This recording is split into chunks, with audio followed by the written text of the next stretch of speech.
What happens when a son mistakes his mother's love for weakness? Maya spent her entire life building a legacy for her only child.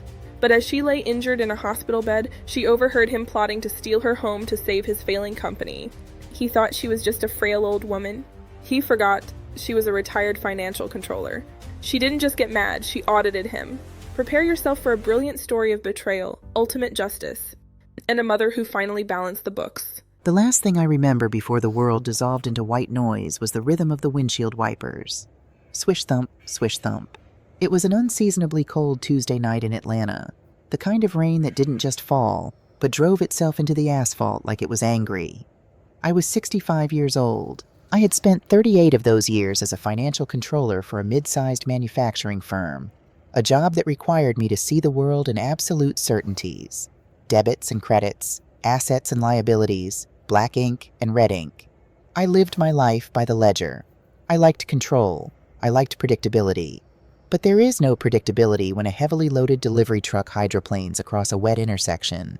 There was no screech of tires. The road was too slick for that. Just a sudden, violent explosion of glass, the deafening crush of tearing metal, and the brutal force of the steering wheel airbag deploying against my chest.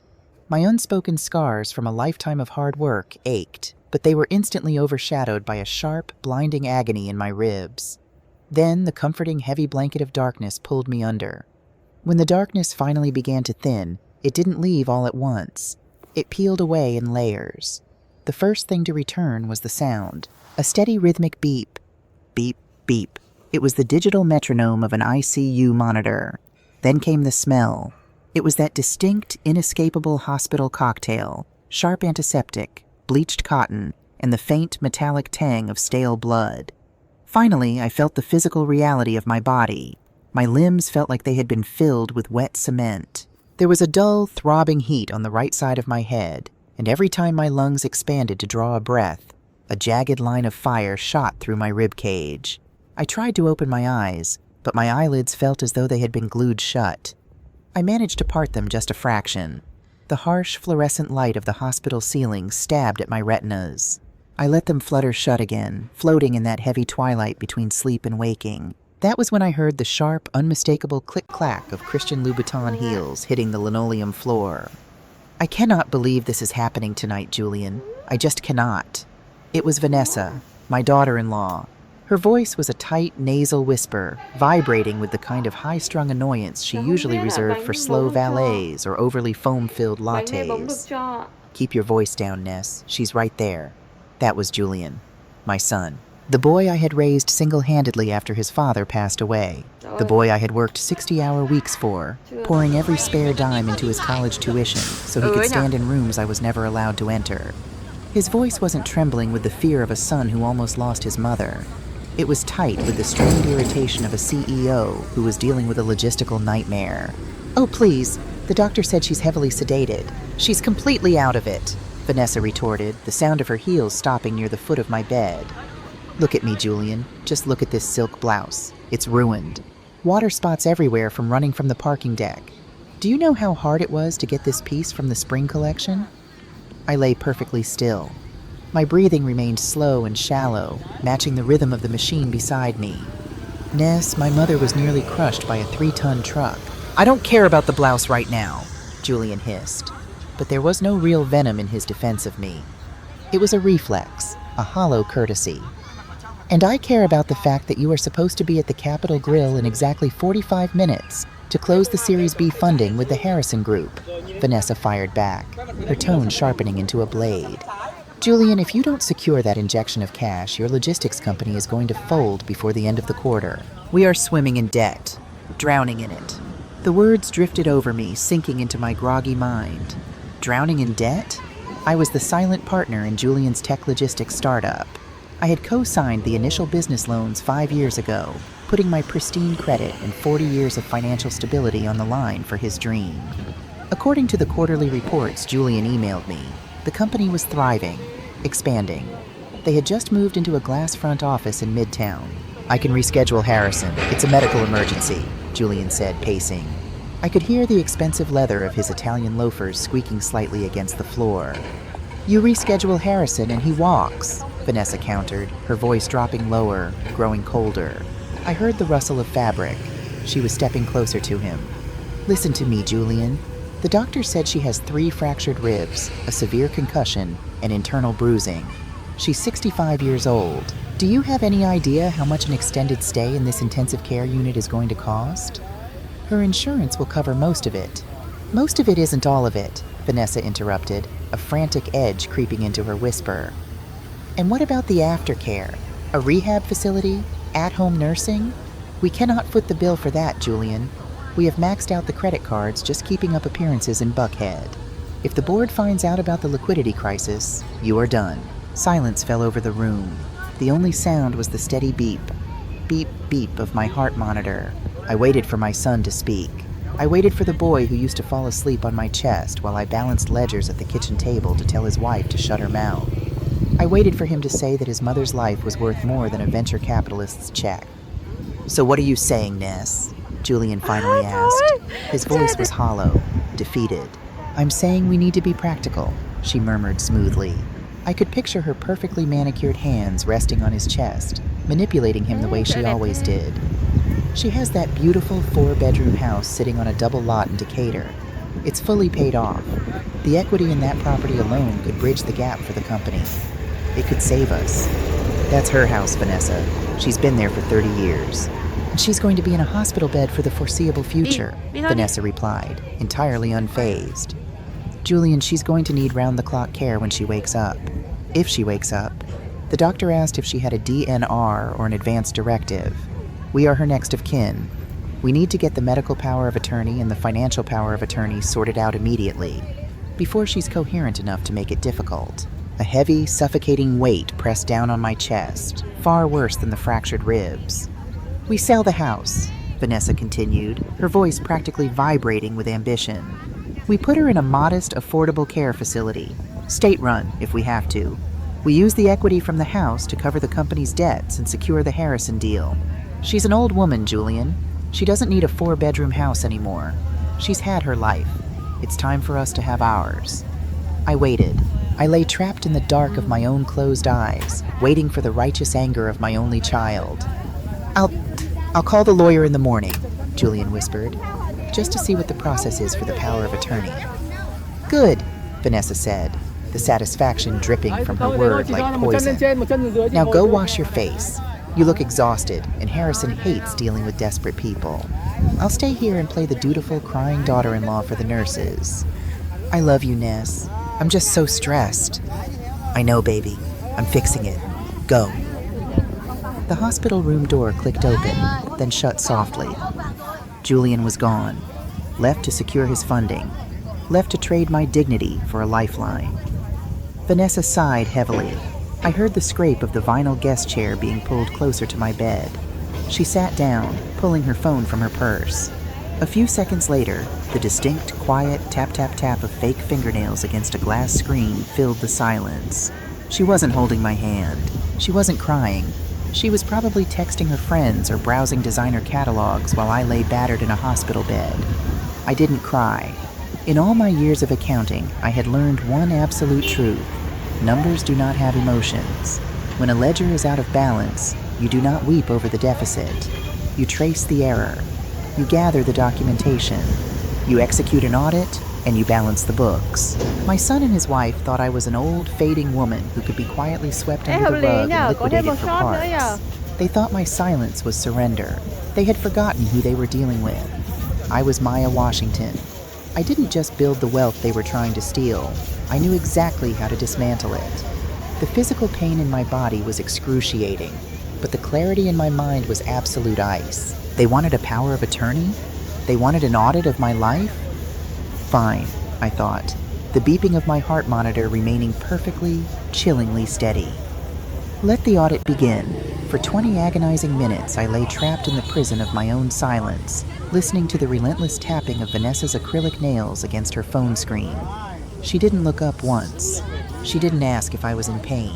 She just sat there, wrapped in her designer perfume, waiting for her husband to return so they could finalize the logistics of my disposal. I needed her out of the room.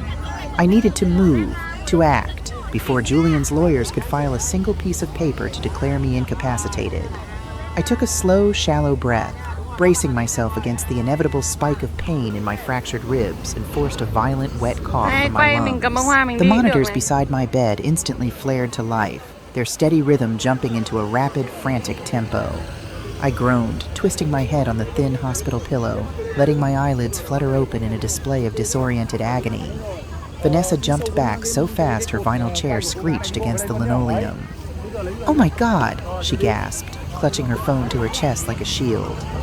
"Nurse, hey, somebody get in here." She didn't reach for my hand. She didn't lean in to comfort me.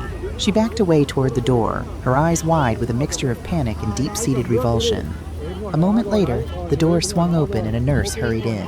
She was a middle-aged black woman with kind but tired eyes, her name tag reading Clara, RN. She moved with the swift, practiced efficiency of someone who had seen it all.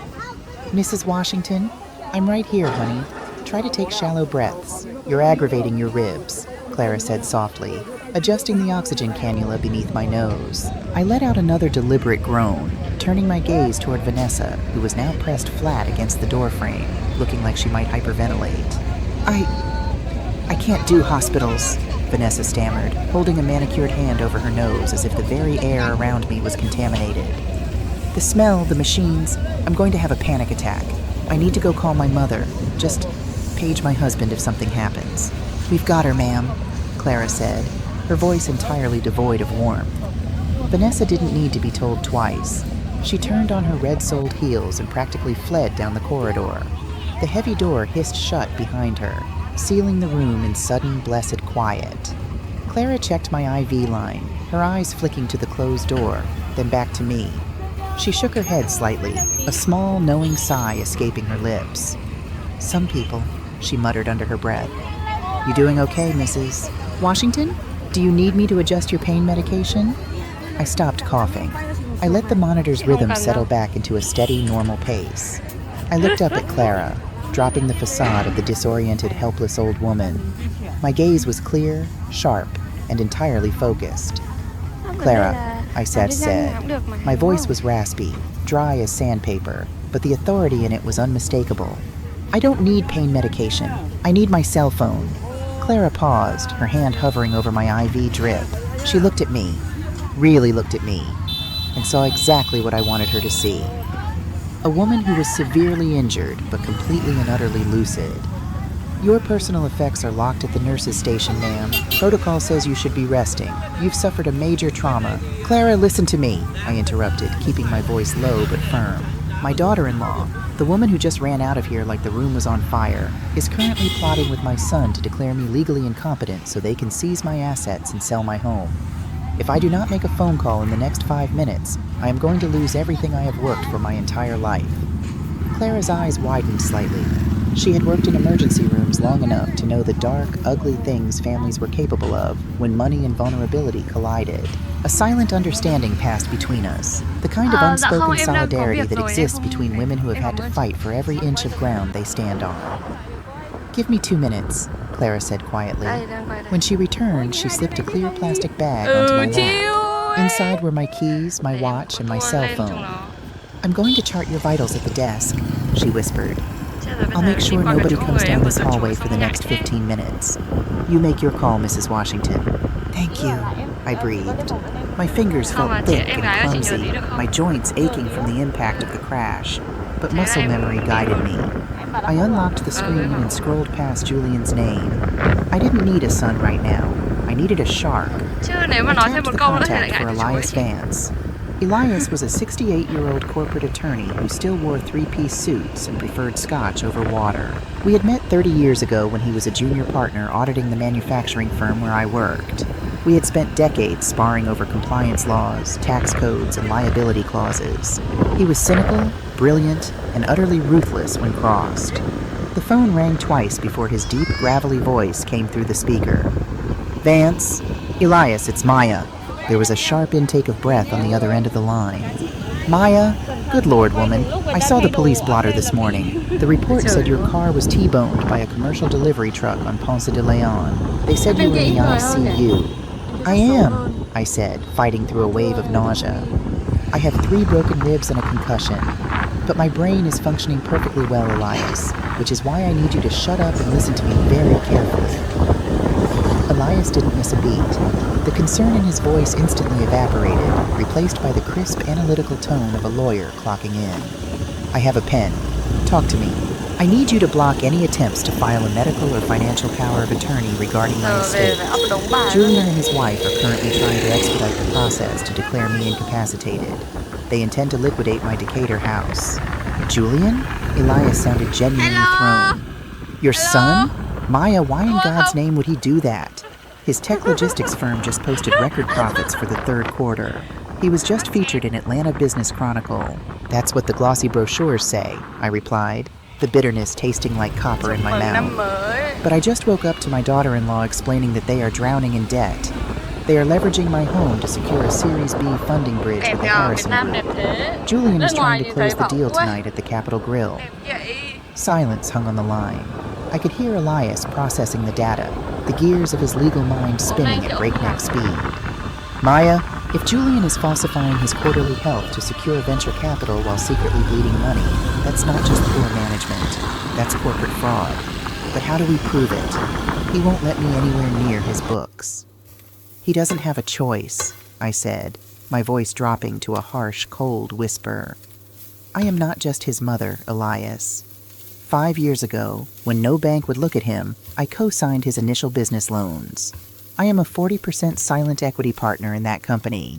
I know, Elias murmured. I drafted the original LLC agreement for you, but you've always remained entirely passive. You let him run the show.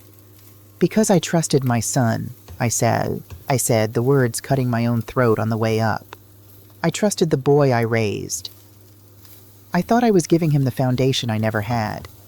But he has mistaken my silence for ignorance and my love for weakness. I gripped the phone tighter, ignoring the agonizing flare in my chest. I want to exercise my rights as a primary shareholder. I want you to initiate a forensic audit of the company, immediately. A forensic audit? Maya, do you understand what you're asking? That's not a standard review. That is a deep dive, hostile financial investigation. It will freeze his operating accounts. If word leaks to the Harrison Group before he closes, the investors will pull out instantly. It will destroy the company. The company is already destroyed, Elias. It's a hollow shell built on lies and Vanessa's credit card bills, I said, a tear finally breaking free and tracking hot down my cheek. I want to see the real ledgers. I want every bank statement, every expense report, every wire transfer from the last 24 months pulled and verified. He'll fight it. He'll say you're medically unfit to authorize it. Then you bring a neutral psychiatrist into this room tomorrow morning to evaluate me, I shot back. I will recite the tax code backward for them if I have to. Just get the paperwork filed, Elias. Do not let him touch my house. Consider it done, Maya. I'm pulling my team off their current cases right now. I'll have the preliminary injunctions drafted by midnight. Elias paused, his voice softening just a fraction. Maya? Are you okay? Really? I looked up at the sterile white ceiling tiles. I thought of the 30 years I had spent packing Julian's lunches, attending his soccer games, and working late into the night so he could have a life of privilege. I thought of his voice just moments ago, agreeing to sell my dignity to save his reputation. The mother in me was bleeding out on this hospital bed. But the financial controller was wide awake, and her books were severely out of balance. I will be, Elias, I whispered into the receiver. Just follow the money. Morning in the intensive care unit did not arrive with the gentle warmth of a sunrise. It came with the harsh, flickering hum of fluorescent tubes kicking on at full power and the squeak of rubber-soled shoes as the day shift replaced the night shift. My body felt like it had been put through a meat grinder and reassembled by an amateur. The painkillers Clara had pushed through my IV at dawn had dulled the sharp, stabbing agony in my ribs into a heavy, suffocating ache. But the physical pain was nothing compared to the cold, hollow space in my chest, where my absolute faith in my son used to reside. I spent the early hours staring at the acoustic ceiling tiles, tracing the erratic patterns in the plaster. I remembered Julian at 7 years old, sitting at the kitchen table in our old apartment. I remembered the smell of hot comb grease and Sunday morning grits, the way his small hands would carefully help me stack pennies into paper rolls when money was tight. "We're a team, Mama," he used to say, his dark eyes wide and earnest. I closed my eyes, letting that memory die. The boy who rolled pennies with his mother was gone. The man who had taken his place was currently calculating my depreciation value. At 8:15 a.m., the door to my room swung open. "Hey, Mama." Julian walked in, carrying a massive, ostentatious arrangement of white calla lilies. They were flawless, sterile, and entirely impersonal. The kind of flowers you order from a corporate catalog, not the bright yellow sunflowers he knew I loved. He was wearing a tailored navy Brioni suit, his tie perfectly knotted, his jaw clean-shaven. He looked like the cover of a business magazine, exuding a polished, confident aura that was entirely at odds with the frantic, debt-drowning man I had heard whispering in the dark just hours ago. "Julian," I breathed, forcing my voice to sound weak, thin, and tremulous. I let my eyes drift lazily, mimicking the heavy sedation of a woman barely clinging to consciousness. He set the lilies on the rolling tray table, pushing aside my untouched breakfast tray of gray oatmeal. He pulled up a chair and took my hand. His skin was soft, moisturized with expensive lotions. "How are you feeling, Mama? You look a little better today," he said, his voice dropping into that soothing, patronizing register people reserve for frightened toddlers and the dying. "Everything hurts, baby," I whispered, letting my hand lay limp in his. "My head, it feels like it's full of cotton. The doctor said I hit it pretty hard."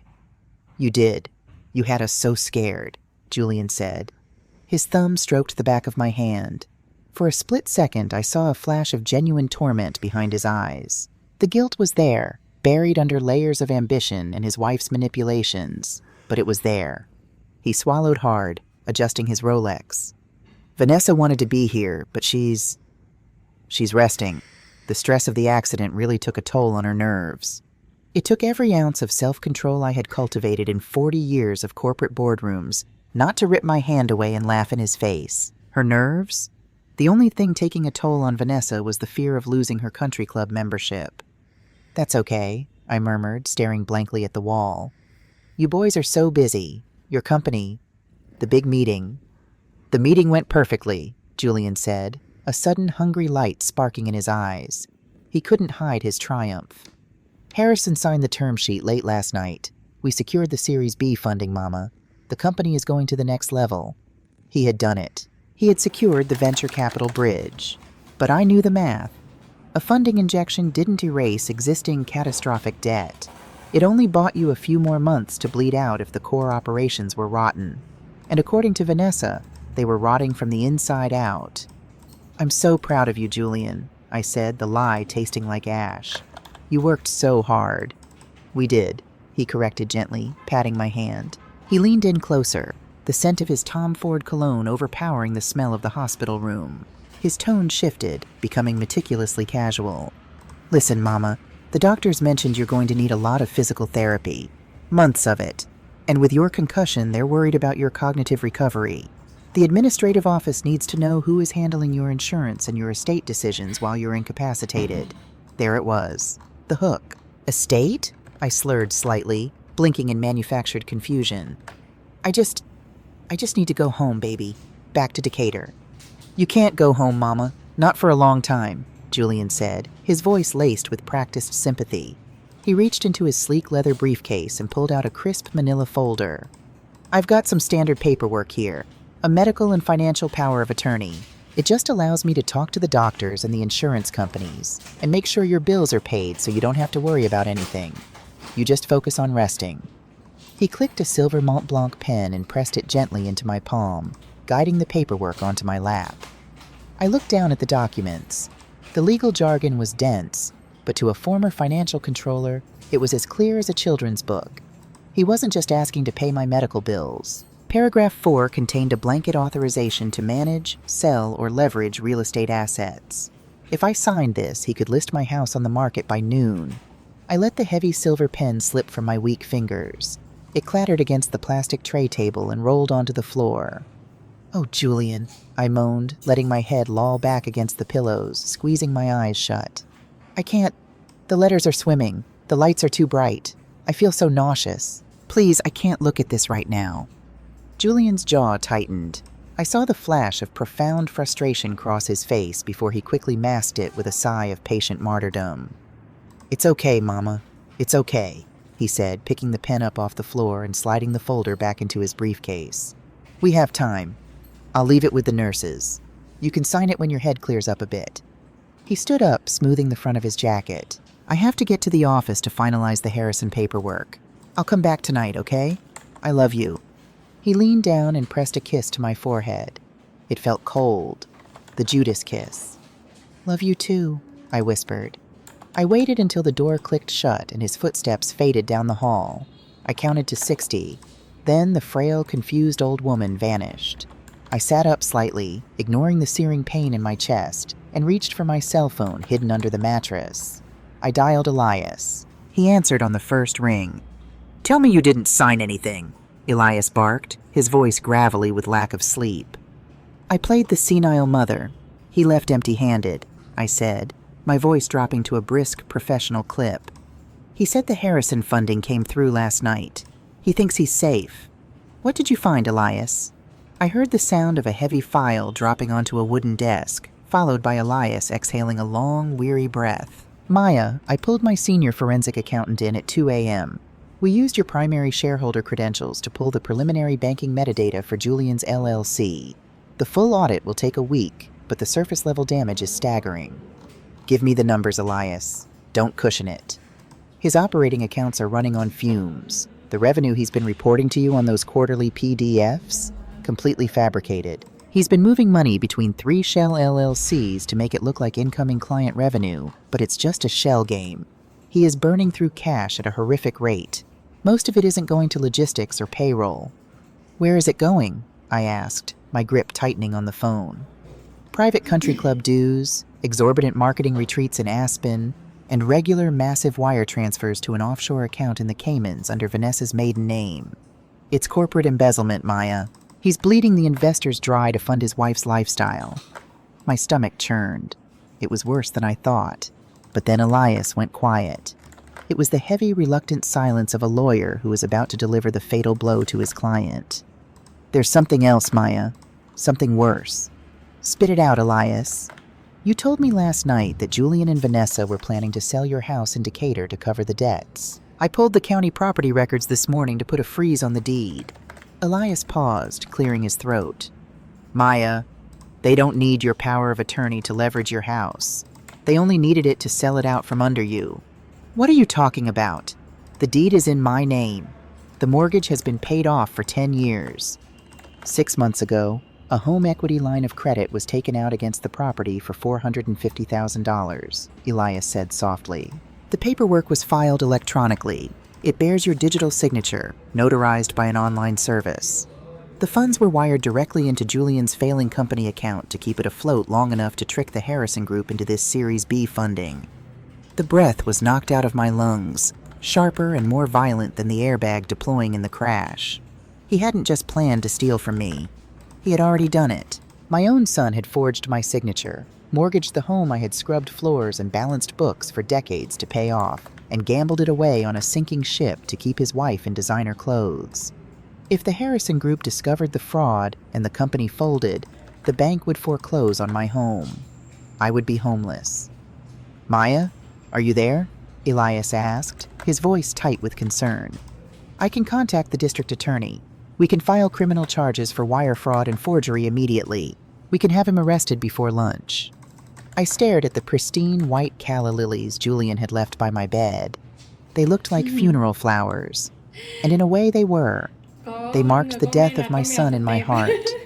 No, I said, my voice dropping to an icy, dead calm that surprised even me.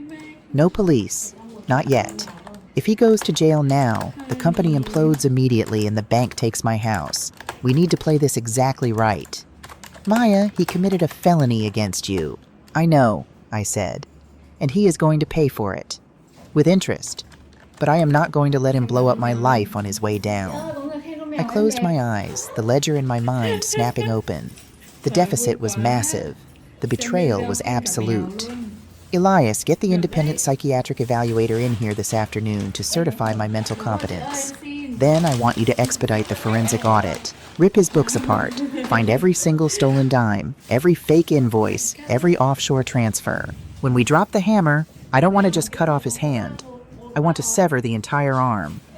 Understood, Elias said, a dangerous professional edge returning to his tone. What are you going to do? I looked at the hospital door. I'm going to smile, Elias. I'm going to let my son think he is the smartest man in Atlanta. And then, when he is standing at the very top of his glass tower, I am going to be the one who shatters the floor. The psychiatric evaluation took exactly 45 minutes. Dr. Eris Thorne, a board-certified geriatric psychiatrist handpicked by Elias, sat beside my hospital bed with a clipboard resting on his knee.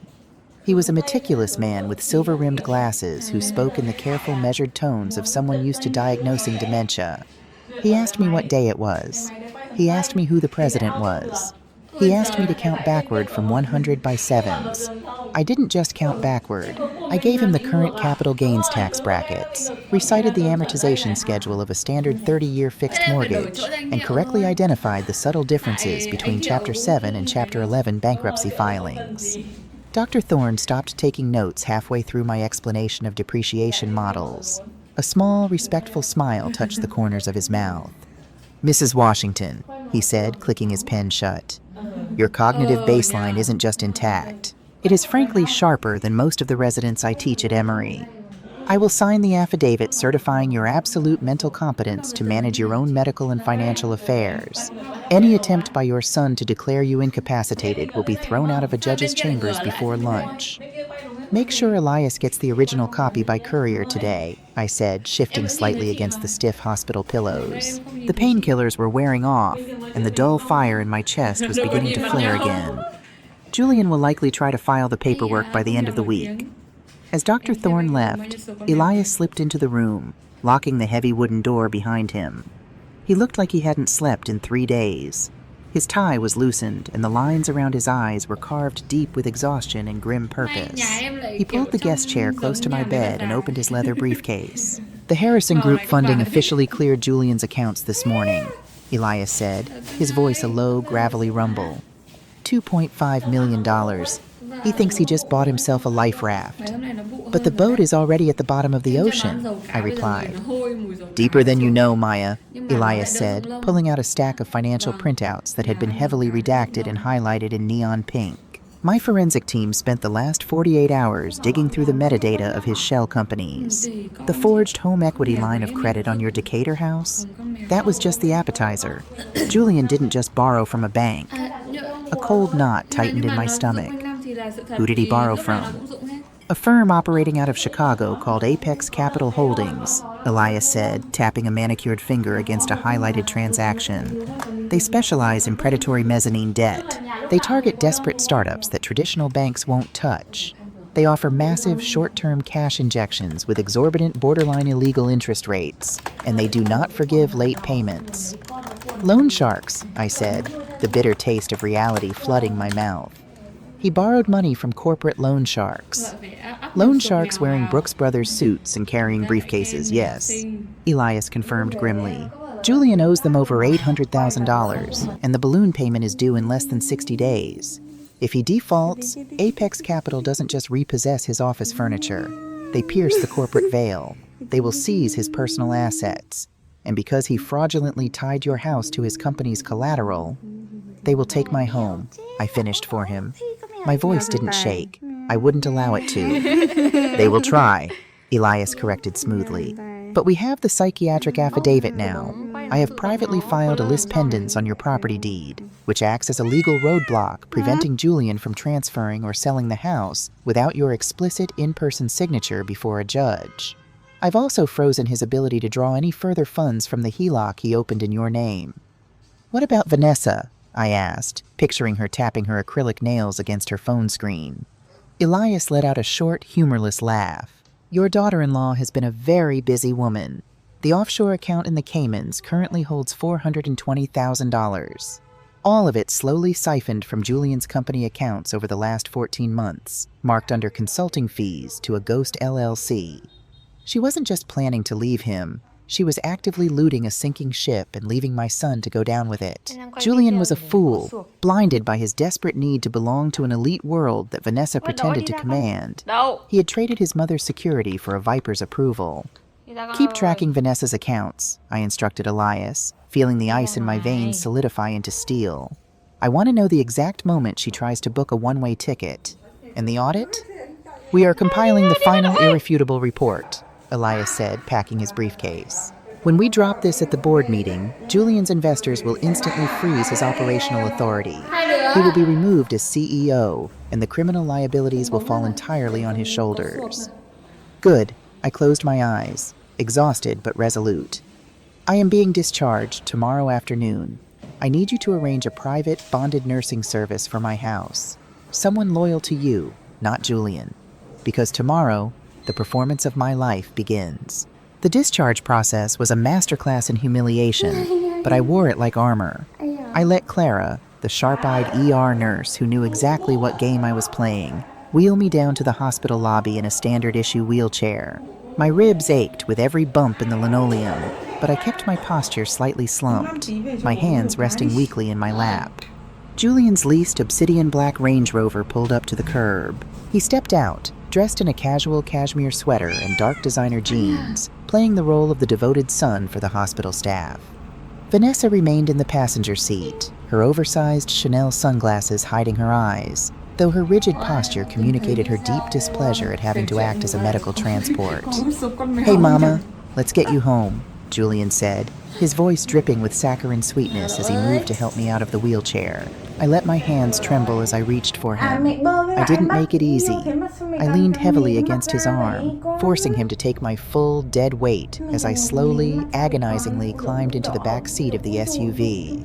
I saw Vanessa flinch as my hospital-issued grip socks brushed against the pristine cream-colored leather of the interior. "Careful, Julian, the upholstery," she hissed under her breath. "I've got her, Ness," Julian muttered, though his jaw was tight with strain. He buckled my seatbelt, acting as though I were a fragile piece of porcelain that he couldn't wait to lock in a cupboard. As Julian merged the heavy SUV onto the I-85 South, I initiated the first phase of my psychological warfare. "Julian?" I asked, pitching my voice to sound thin and vaguely bewildered. "Did you remember to feed Buster?" Julian glanced at me in the rearview mirror, his brow furrowing. "Buster? Mama, Buster was the golden retriever we had when I was 10. He passed away 20 years ago." "Did he?" I blinked slowly, staring out the tinted window at the blurring Georgia pines. "Oh, I suppose he did. My head feels so cloudy. Did you talk to the Harrison people, baby? Are they going to give you that loan for your little delivery business?" Vanessa whipped her head around to look at Julian, pushing her sunglasses down the bridge of her nose. Her eyes met his, wide and gleaming with triumphant malice. "She's losing it," that look said. "The concussion broke her brain. We've got her." "Yes, Mama," Julian said, a slow, satisfied smile spreading across his face as he looked back at the road. "The delivery business is doing just fine. Don't you worry your head about it. We're going to get you home, and then Vanessa and I are going to look into some long-term care options for you. Places where you'll be safe. Places where I won't be able to notice you stealing my house," I translated silently. "That's nice, Julian," I murmured, letting my head loll gently against the cool glass of the window. "You're a good boy." When we finally pulled into the driveway of my Decatur home, the familiar sight of it almost broke my facade. I had bought this house 30 years ago with the life insurance money from Julian's father and a decade of my own relentless saving. It was a sturdy, red brick colonial surrounded by ancient, sweeping oak trees. It smelled of pine needles in the summer and wood smoke in the winter. It was my sanctuary. It was my dignity. And my son had slapped a fraudulent $500,000 lien on it. Julian helped me up the front steps, unlocking the heavy oak door. The house was exactly as I had left it. The smell of lemon oil and old wood immediately calmed the frantic beating of my heart. "We hired a nurse to come check on you in a few hours," Julian said, depositing me onto the plush velvet sofa in the living room. "Her name is Brenda. She's going to make sure you take your pills. Ness and I have to get back to Midtown for a celebratory dinner with the investors." "Of course," I said, offering a weak, vacant smile. "Go celebrate, baby." Vanessa didn't even say goodbye. She was already back in the Range Rover, furiously texting, her mind no doubt miles away on offshore accounts and private Pilates sessions. Julian hesitated at the door for a fraction of a second, a fleeting shadow of guilt crossing his features, before he turned and walked out. The heavy front door clicked shut, the deadbolt engaging. I sat on the velvet sofa in absolute silence for 5 full minutes, listening to the purr of the Range Rover's engine fade down the street. When I was certain they were gone, the vacant, trembling old woman vanished into the heavy Georgia heat. I sat up straight, ignoring the sharp protest of my ribs. I reached for the landline on the end table, my hands perfectly steady. I didn't dial Elias. I dialed the private, bonded nurse Elias had arranged for me, a woman who answered to my lawyer, not my son. "This is Maya Washington," I said, my voice sharp and clear, resonating with the authority of a woman who had spent 40 years commanding rooms full of men. "Julian is gone. You can come over now. Bring the secure laptop. It's time to go to work." The trap was set. Now all I had to do was wait for my son and his wife to step blindly into the jaws. The woman who arrived at my front door 20 minutes later was not the Brenda Julian had hired from some discount cut-rate caregiving app. Her name was Nadine. She was a 50-something former Navy corpsman who now worked exclusively as a private medical contractor for Elias's high-net-worth clients. She didn't wear floral scrubs. She wore a sharp navy blazer over a black turtleneck, and she carried a locked military-grade Pelican case instead of a medical bag. "Mrs. Washington," Nadine said, stepping into the foyer and scanning the room with clinical efficiency. "Elias sent me. He said to tell you the Brenda agency has been informed their services are no longer required due to a scheduling conflict. They won't be coming." "Thank you, Nadine," I said, gesturing toward the heavy oak dining table. "Did you bring it?" Nadine set the Pelican case on the table, popped the heavy latches, and extracted a sleek silver laptop. "Encrypted direct VPN to the forensic accounting team's server at Elias's firm. You have real-time access to the audit as they compile it." For the next 4 days, my house became a war room. I didn't leave the first floor. The stairs were a physical impossibility with my fractured ribs, so Nadine converted my downstairs study into a makeshift bedroom. She managed my pain with meticulous precision, dispensing just enough medication to keep the agony in my chest from blinding me, but never enough to dull my mind. While Julian and Vanessa floated through their week in a champagne-soaked bubble of false victory, I sat at my dining room table, staring at the glowing screen of the laptop. Numbers tell a story. People can lie. They can cry. They can feign ignorance. They can print glossy brochures and wear Italian suits to project success. But the ledger never lies.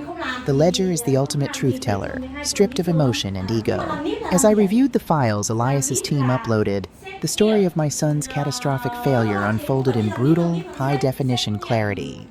Julian hadn't just made a few bad business decisions. He had built a monument to his own vanity.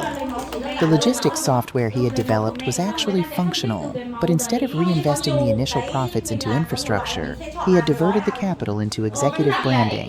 He had leased a penthouse office in Midtown at triple the market rate just for the prestige of the address.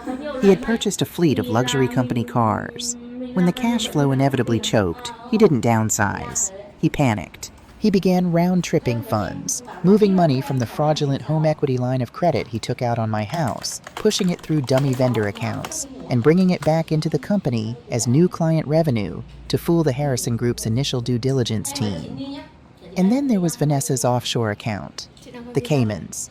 I tracked the phantom consulting invoices she had submitted, over $400,000, siphoned off in increments of $8,000 and $9,000 to avoid triggering federal banking flags. She was a parasite, feeding on the carcass of my son's hubris. By Wednesday night, the forensic audit was complete. It was a 300-page guillotine. Elias called me on the secure line at 9 p.m. The Harrison Group is officially signing the final Series B release documents tomorrow morning at 10 o'clock in Julian's boardroom, Elias said, his voice thrumming with dark anticipation. The primary investors will be there. The board of directors will be there. Julian is catering it with caviar and Dom Perignon. Is the injunction ready? I asked, staring at a printout of the forged deed to my house. Signed by a Superior Court judge an hour ago, Elias confirmed. The moment we present the audit, Julian's operational control is legally terminated. His accounts will be frozen instantly. We have the element of absolute surprise. I'll see you in the lobby at 9:45, Elias. Thursday morning arrived with the crisp, bright blue sky of a Georgia autumn. The physical pain in my chest was a deep, throbbing ache, but I welcomed it. It kept me sharp. It was a constant reminder of the price I had paid for my blind trust. Nadine helped me out of my pajamas. For the last week, Julian had only seen me in faded flannel nightgowns, playing the part of the frail, fading matriarch. Today, the costume was coming off. I stood in front of the full-length mirror in my study. I didn't reach for the comfortable elastic waist slacks of a retiree. I reached into the garment bag Nadine had brought down from my master bedroom. I pulled out a tailored, charcoal gray St. John knit suit. It was the armor I used to wear when I had to walk into a boardroom full of white male executives and explain to them why their budgets were being slashed. Getting the jacket over my shoulders took my breath away. White-hot pain flared through my ribcage, forcing me to grip the edge of the dresser until the room stopped spinning. "Take a breath, Mrs. Washington," Nadine murmured softly, standing close behind me, ready to catch me if my knees buckled. "I'm fine," I rasped, straightening my spine through sheer force of will. I fastened the pearl necklace my late husband had given me for our 10th anniversary. I applied a coat of matte red lipstick, the kind that doesn't smudge, the kind that signals you are not there to be agreeable. I looked at the woman in the mirror. Her hair was silver, her face lined with the gravity of 65 years, but her eyes were flint and steel. She was not a victim. She was a financial controller, and she was going to balance the books. The Midtown office building was a towering obelisk of glass and steel, a monument to corporate wealth. It was the kind of building that required you to pass through 2 security checkpoints just to smell the air conditioning. At exactly 9:45, Nadine drove my sedan up to the valet stand. I didn't use a wheelchair today. I used a sleek black carbon fiber cane Nadine had procured for me. Every step was a calculated effort, a negotiation with the pain in my chest, but my posture was ramrod straight. Elias was waiting in the expansive marble lobby. He wasn't alone. He was flanked by 3 senior forensic accountants from his firm. They were dressed in severe black suits, and each of them carried a thick black leather binder. The binders looked heavy. They looked like consequences. "Maya," Elias said, his eyes sweeping over me with a look of profound respect. "You look formidable." "I look like a woman who wants her house back, Elias. Are we ready?" "Security has already been dealt with," Elias said, flashing a keycard. "With your 40% equity stake and the court order I'm holding in my breast pocket, we own the elevators today." We crossed the lobby in a V formation, the sharp clack of my cane echoing against the marble floor, matching the rhythmic thud of Elias's leather wingtips. The security guards took one look at Elias's legal credentials and stepped aside. We stepped into the glass elevator and hit the button for the penthouse floor. As the elevator glided upward, the city of Atlanta sprawled out beneath us, a glittering grid of traffic and ambition.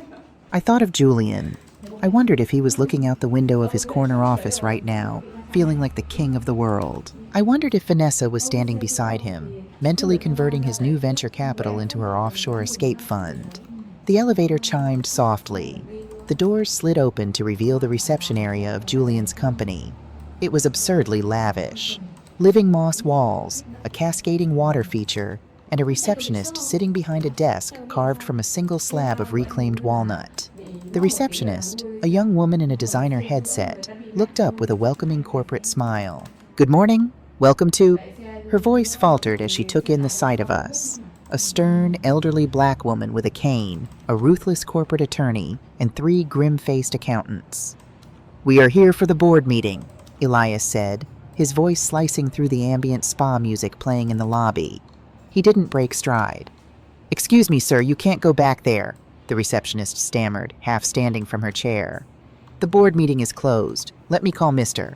Washington." "Do not touch that phone," Elias commanded, not raising his voice, but lacing it with enough legal menace to freeze the girl in place. "This is Maya Washington, primary shareholder and co-founder. We are entering the boardroom. If you attempt to alert the CEO, I will personally see to it that you are named as an accessory in the federal injunction." The girl's hand dropped from her headset as if it had caught fire. She swallowed hard and sank back into her expensive ergonomic chair. We marched down the wide, glass-walled corridor. At the very end were the double-frosted glass doors of the main conference room. Even through the heavy glass, I could hear the muted sounds of success.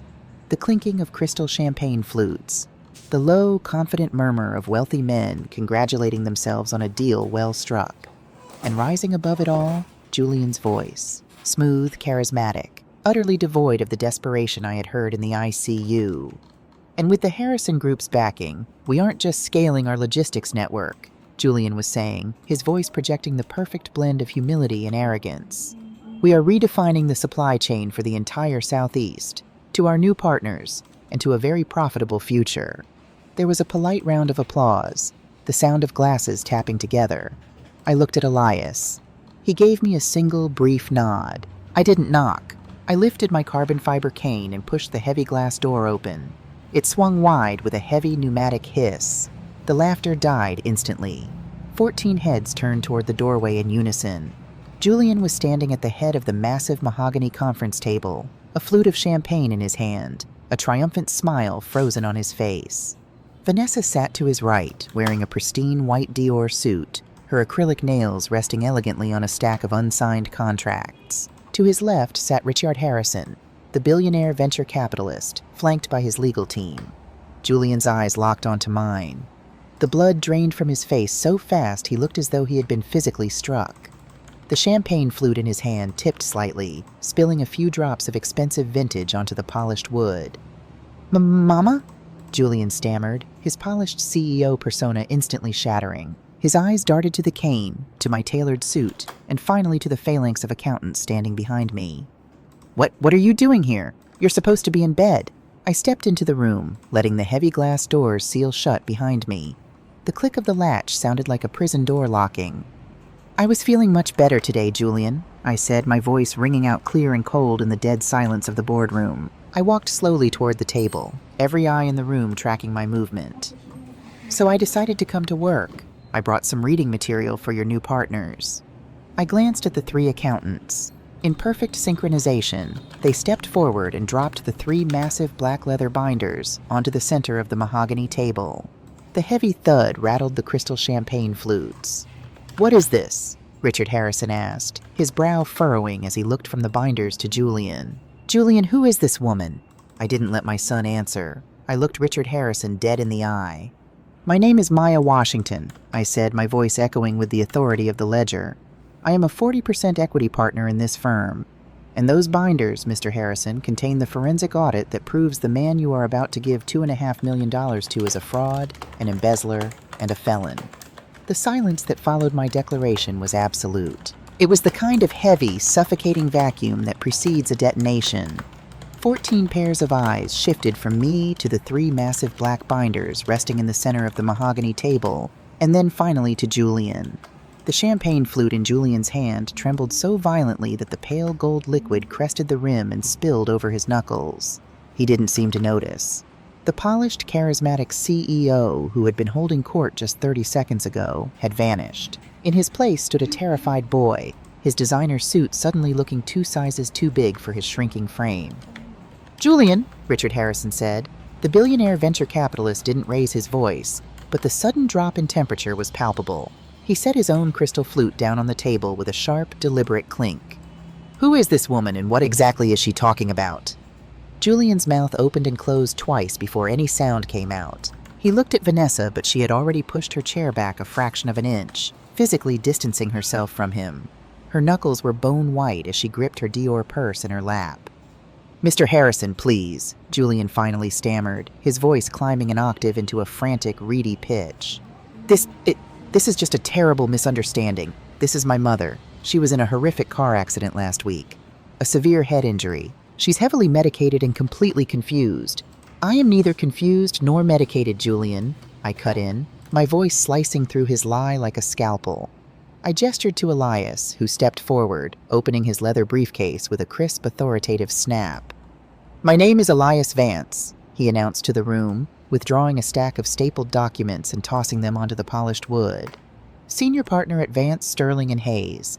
I represent Maya Washington, and what I have just distributed is a sworn, notarized affidavit from Dr. Aris Thorne, the chief of geriatric psychiatry at Emory Healthcare, certifying that my client is in absolute, uncompromised possession of her mental faculties.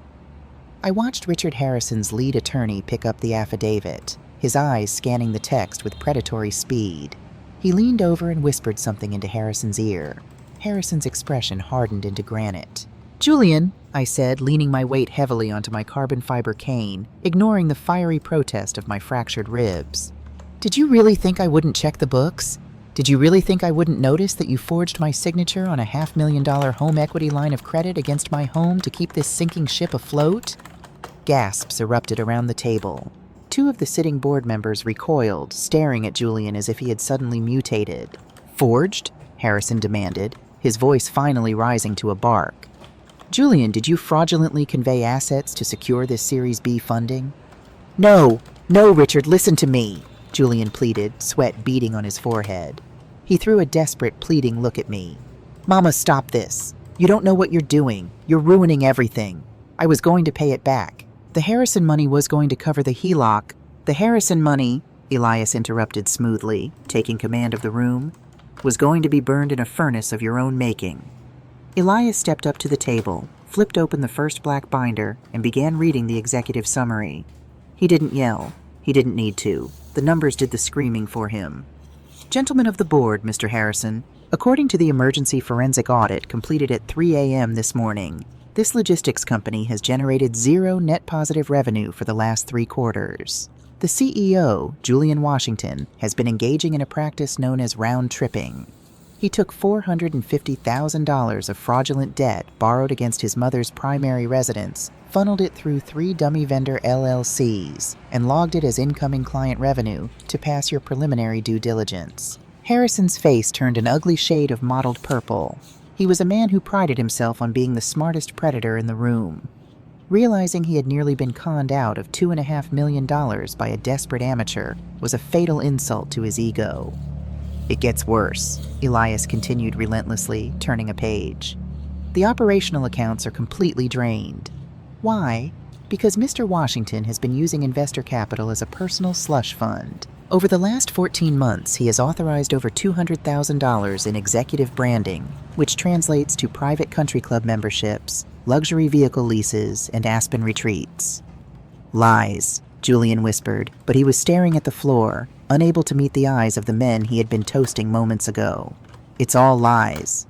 And finally, Elias said, delivering the death blow, there is the matter of Apex Capital Holdings, a predatory mezzanine debt firm in Chicago. Mr. Washington borrowed $800,000 from them on a short-term balloon note that defaults in less than 60 days.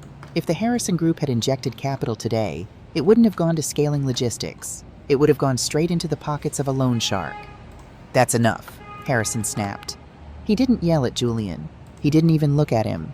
He stood up, buttoning his suit jacket with violently sharp movements. He looked at his lead attorney. Kill the term sheet. Pull the wire transfer immediately. Freeze every single channel. Richard, wait, please. Julian lunged forward, his hands planting flat on the mahogany table. We can fix this. The software is solid. Just give me 30 days. If you ever contact my firm again, I will personally ensure you are investigated by the SEC, Harrison said, his voice cold and flat. He turned to me, giving me a short, respectful nod. Mrs. Washington, I am sorry about your house, but I am grateful you walked through those doors when you did. So am I, Mr. Harrison, I replied softly. Harrison and his legal team marched out of the conference room, the heavy glass doors swinging shut behind them, sealing Julian inside with the wreckage of his life. The remaining board members, 3 men who had backed Julian early on, were now in full panic mode. They were looking at the binders, looking at Elias, and looking at the door, calculating their own legal liabilities. Elias, I said, my voice steady despite the adrenaline pounding in my ears. Execute the injunction. Elias pulled a thick, blue-backed legal document from his briefcase and slid it across the polished wood until it stopped inches from Julian's trembling hands. Julian Washington, Elias stated, slipping back into his full courtroom cadence. By order of the Superior Court of Fulton County, and by the exercising of the 40% primary shareholder voting rights held by Maya Washington, you are hereby terminated as Chief Executive Officer of this firm, effective immediately, for cause of gross negligence, corporate malfeasance, and fraud. Julian stared at the document. He looked like a man who had stepped off a cliff and was waiting to hit the ground. Your corporate access is revoked. Your company accounts are frozen, Elias continued. You are to leave your company laptop, your phone, and your security badge on this table. You have exactly 10 minutes to vacate the premises before building security escorts you out in front of your entire staff. Mama, Julian gasped, his voice breaking completely. He bypassed Elias and stumbled toward me. He fell to his knees on the plush corporate carpet. He reached out and grabbed the hem of my charcoal jacket, burying his face in his hands. He was weeping now, loud, ugly, tearing sobs that echoed in the silent boardroom. "Mama, please, please don't do this to me," he sobbed, his tears soaking into the wool of my suit. "I'm your son. I'm your only son. I made a mistake. I was drowning, Mama. I just wanted to make you proud. I wanted to be like the men in this room. Please forgive me." A year ago, a month ago, a week ago, the sight of my boy crying on his knees would have broken me. I would have moved heaven and earth. I would have emptied my retirement accounts. I would have taken a second job at 65 to save him from his own mistakes. But as I looked down at the top of his perfectly styled hair, all I heard was Vanessa's voice in the ICU. "She's an old woman, Julian. It's time for us to have ours." And I heard his hollow, defeated surrender.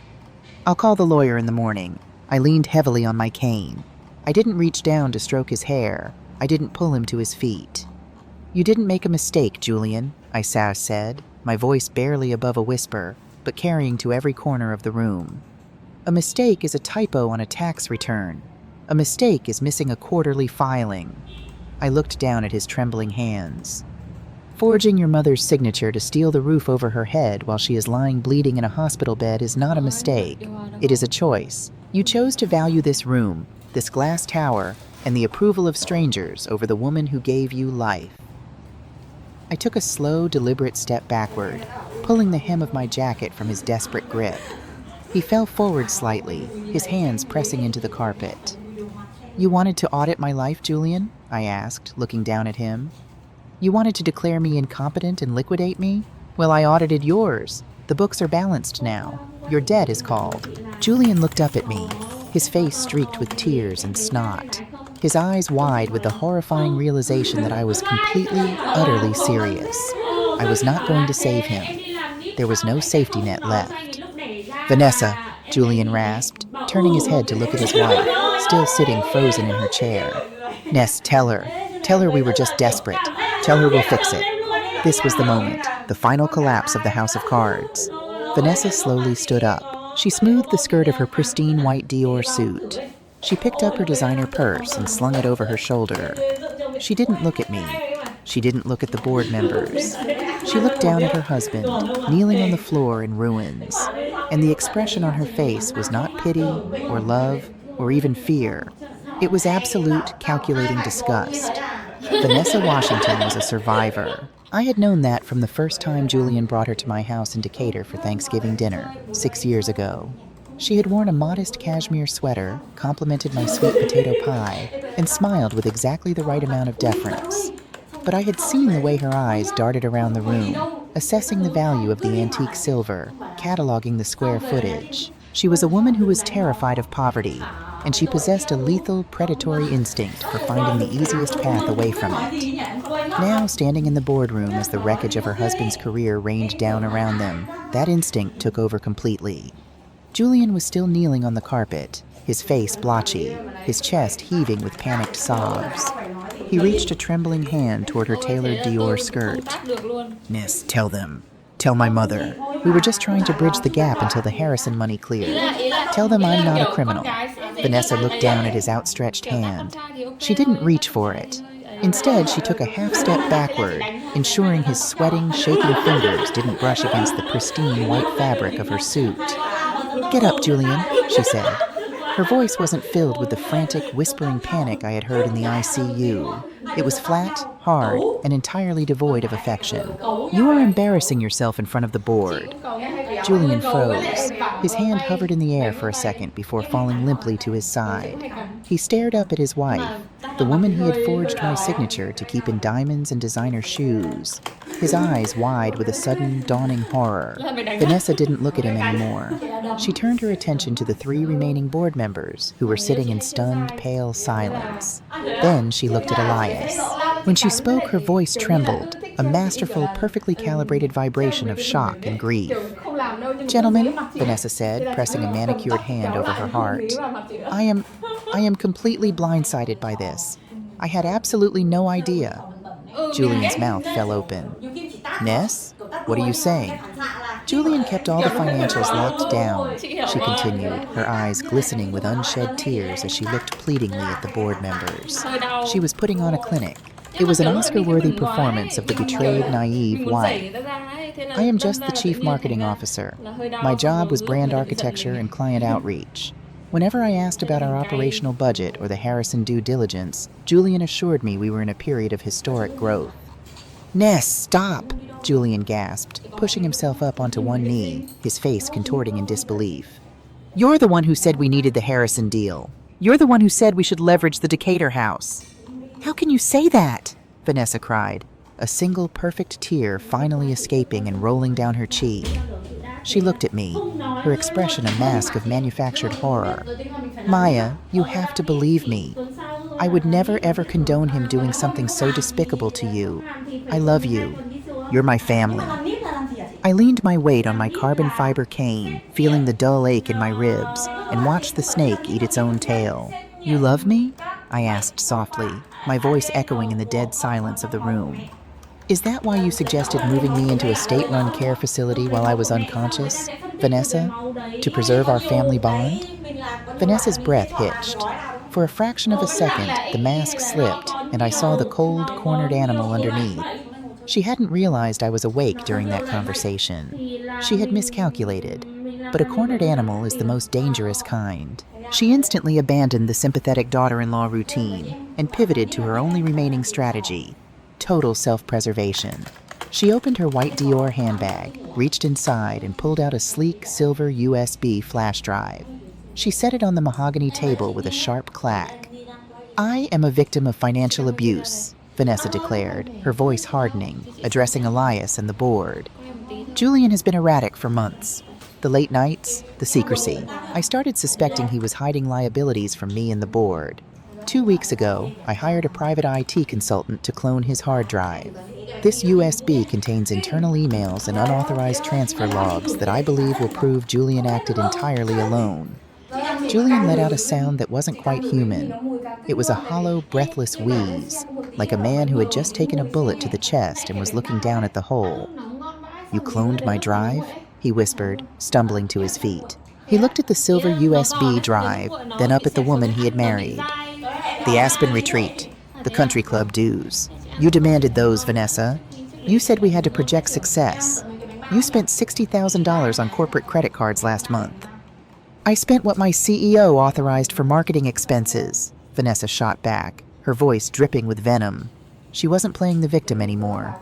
She was holding the knife and she was twisting it. I trusted my husband to tell me the truth about our liquidity. Instead, he forged documents and defrauded his own mother to cover his incompetence. I am handing this evidence over to the board, and I will cooperate fully with the SEC, the DA, and any forensic auditors. She looked at Elias, lifting her chin with a defiant, arrogant grace. I expect my severance package to reflect my cooperation, Mr. Vance, and I expect to be legally indemnified from Julian's criminal actions. I looked at my son. Julian was staring at Vanessa as if she had peeled off her skin to reveal a monster underneath. The absolute devastation on his face was profound. In that singular moment, every illusion he had built his life upon was shattered. He realized that the high society life he craved was a mirage, and the woman he had sacrificed his soul to keep had viewed him as nothing more than an ATM. When the ATM ran out of cash, she unplugged it. A small, quiet part of me, the mother who used to bandage his scraped knees, ached for him. It is a terrible thing to watch your child realize they are completely unloved by the person they love most. But I crushed that ache under the weight of the ledger. He had made his bed. Elias broke the silence. He let out a low, rich chuckle that chilled the room. He reached into his breast pocket, pulled out a monogrammed silk handkerchief, and used it to pick up the silver USB drive, as if touching it bare-handed might infect him. This is a fascinating narrative, Mrs. Washington, Elias said, dropping the flash drive into his leather briefcase. And we do appreciate your enthusiastic cooperation. However, I'm afraid you are operating under a rather severe misconception regarding your leverage in this room. Vanessa's perfectly arched eyebrows drew together. I just gave you the internal logs. We don't need your internal logs, Vanessa. We have the metadata. Elias said smoothly, his voice dropping into the lethal, quiet cadence of a prosecutor closing a trap. Did you really think a forensic audit of this magnitude would stop at the CEO's desk? Vanessa swallowed hard. The color began to drain from her flawless complexion. The audit reviewed every vendor, every contractor, and every outbound wire transfer, Elias continued, flipping to the last tab in his heavy black binder. Including the consulting fees paid to a boutique marketing firm called V-Star Enterprises, a firm that, according to the Georgia Secretary of State, is registered under your maiden name and has provided absolutely zero deliverables to this logistics company. That was an approved vendor contract, Vanessa stammered, taking another step back. Julian signed off on it. Julian signed off on embezzling investor capital to pad your personal accounts, I interjected, my voice like cracked ice. Do not speak to us about financial abuse, Vanessa, when you have been quietly siphoning hundreds of thousands of dollars out the back door while my son was busy mortgaging my house to keep the lights on. Elias snapped the binder shut. The sound was like a gunshot. You will not be receiving a severance package, Mrs. Washington, Elias stated. You are hereby terminated as Chief Marketing Officer, effective immediately. And as for your indemnification, I highly suggest you retain Federal Defense Counsel. When the DA sees the wire transfers to your shell company, you will be indicted right alongside your husband. Vanessa's mouth opened, but no sound came out. The arrogant, untouchable socialite was gone. She looked wildly around the room, but the board members refused to meet her eye. She was toxic waste, and everyone knew it. At that moment, the heavy glass doors of the boardroom hissed open. Two large, uniformed security guards stepped into the room, their expressions grim and professional. Elias had called them from the lobby before we even stepped onto the elevator. Mr. Washington, Mrs. Washington, the lead guard said, his hand resting casually on his utility belt. We've been instructed to escort you off the premises. Please leave your company phones, laptops, and ID badges on the table. You will not be permitted to return to your offices. Julian didn't fight. He didn't argue. He reached into his pocket, his hands shaking so violently he could barely manage it, and pulled out his phone and his key card. He dropped them onto the mahogany wood. They landed with a pathetic clatter. Vanessa, however, was trembling with rage. She ripped her ID badge off her lapel and threw it onto the table. This isn't over, she hissed, her eyes locking onto mine with pure, unadulterated hatred. You think you've won, Maya? You just sent your own son to prison over a house. I didn't send him anywhere, Vanessa, I replied evenly, meeting her furious gaze without blinking. I just handed him the bill. Now get out of my building. The security guards moved in, flanking them. As Julian was led toward the glass doors, he stopped. He turned his head, looking back at me over his shoulder. His eyes were hollowed out, dark and empty, like a house that had been gutted by a fire. Mama, he whispered. It was a plea, a final, desperate reach for the woman who had always saved him. I stood tall, leaning on my cane, my charcoal suit impeccable, my posture unyielding. I looked at the man who had traded my life for a venture capital check. I didn't say a word. I simply turned my back to him. I heard the heavy glass doors hiss open and then click shut. The footsteps faded down the hall. It was over. I had saved my home. I had stopped the bleeding. I had executed the audit to perfection. But as I stood in the dead silence of the corporate boardroom, surrounded by the ruins of my only child's life, I didn't feel the rush of victory. I just felt an overwhelming, bone-deep exhaustion. Maya? Elias asked softly, stepping up beside me. Are you all right? Take me home, Elias, I whispered, closing my eyes. Just take me home. But as Elias would soon tell me on the quiet ride back to Decatur, the nightmare wasn't entirely over. Julian and Vanessa were out of the company, but the $800,000 debt to the Chicago loan sharks was still very real, and Apex Capital Holdings didn't care who was sitting in the CEO's chair when they came to collect. Part 8. The Wolves and the Departure Gate. The ride back to Decatur was draped in a heavy, suffocating silence. I sat in the back of the sedan, staring out the tinted window as the Atlanta skyline shrunk in the rearview mirror. The adrenaline that had fueled me through the boardroom was evaporating, leaving behind a cold, hollow exhaustion that settled deep into my bones. My ribs throbbed with a dull, rhythmic vengeance, reminding me that I was a 65-year-old woman who had just survived a catastrophic car crash and a corporate bloodbath in the same week. When Nadine finally pulled into my driveway, The sight of my red brick colonial didn't bring the usual rush of comfort. It felt like a fortress I had just barely managed to defend. Nadine helped me inside, her firm grip steadying me as my knees threatened to buckle in the foyer. She didn't offer empty platitudes. She simply guided me to the plush wingback chair in my study, draped a cashmere throw over my lap, and brought me a glass of water and 2 white pills. "Take them, Mrs. Washington," Nadine said gently, her tone brokering no argument. "You've done the heavy lifting. The body needs to collect its debt now." I swallowed the pills and closed my eyes, letting the quiet of the house wash over me. I had won. The fraudulent lien on my home was frozen, Julian was ousted, and the company's assets were locked down under Elias's legal injunction. But as I sat in the dimming afternoon light, the image of Julian kneeling on that corporate carpet, his face twisted in absolute devastation, played on a relentless loop in my mind. I had severed the corrupted limb to save the body, but the phantom pain was agonizing. At 7 o'clock that evening, the heavy brass knocker on my front door sounded. Nadine answered it, murmuring quietly in the hallway before Elias stepped into my study. He had discarded his suit jacket and tie. His sleeves were rolled up, revealing the silver Rolex on his wrist. He looked weary, carrying a thick manila envelope tucked under his arm. He walked over to the leather chair opposite mine and sank into it with a heavy sigh. "The board accepted the audit without a single objection," Elias said, pouring himself a measure of bourbon from the crystal decanter on my side table. "Julian and Vanessa were escorted off the premises. The building access codes have been wiped, and the Harrison Group has formally withdrawn their term sheet. The SEC has been notified of the round-tripping fraud." "So it's finished," I whispered, staring into the unlit fireplace. Elias took a slow sip of his bourbon. The ice clinked against the crystal. "The corporate bleeding is finished, Maya. The business is in receivership. But Julian's personal nightmare is just beginning."